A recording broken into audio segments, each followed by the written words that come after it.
الميدان اللي انا واقفه فيه ده كان متسمي على اسم المبنى والتحفه الهندسيه اللي ورايا دي، مبنى سواريز، لكن دلوقتي اسمه ميدان مصطفى كامل، وهنلاقي تمثال مصطفى كامل موجود في الميدان. صاحبها هو رافائيل سواريز. رافائيل سواريز ده راجل ايطالي هاجر هو وعيلته من ايطاليا وجم مصر في القرن ال19 واستقروا فيها. سواريز اصله كان يهودي بس عايش في ايطاليا. هو اللي عمل اول عربيات كارو في مصر وكانت متسميه باسمه. فاكرين لما امينه قالت للسيد السوارس خبطتني يا السيد؟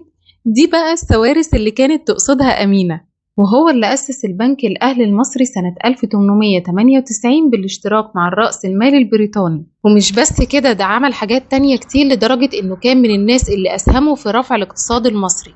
علشان كده اتسمى الميدان ده باسمه، ميدان سواريز، لحد سنة 1939. بعد كده اتغير اسمه لميدان مصطفى كامل.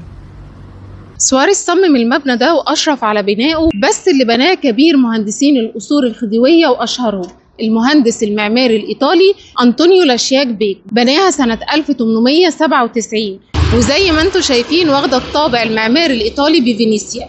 التفاصيل بتاعة المبنى ده خطيرة، تحس فعلا ان هو يعني من كتر ما هو تقريبا اتعود على بناء القصور بنى شكل البناية دي على شكل قصر أو قصر مصغر.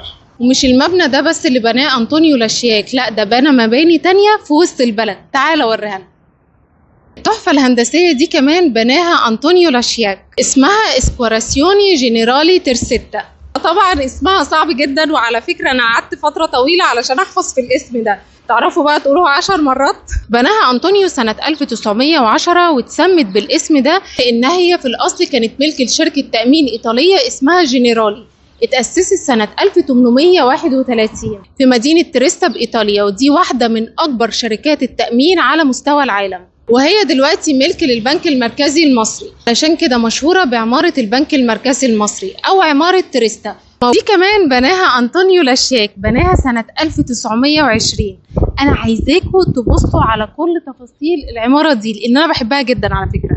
موجودة في باب اللوق في شارع هدى شعراوي. العمارة دي بالنسبة لي غريبة جدا، يعني الأدوار الأولانية مبنية بشكل وفي النص بشكل والدور الأخير في شكل، تحسوها كده كأنها قصر.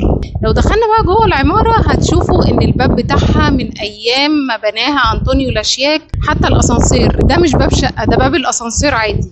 وشايفين الادوار، واكيد مساحه الشقق كبيره جدا وواسعه قوي. بس كده توته توته خلصت الحدوته. يا رب يكون عجبكم الفيديو. لو عجبكم الفيديو لايكات كتير بقى وفولو وشير عشان غيركم يستفاد، واستنوني في الفيديو الجاي. انا ياسمين الجلاد، سلام.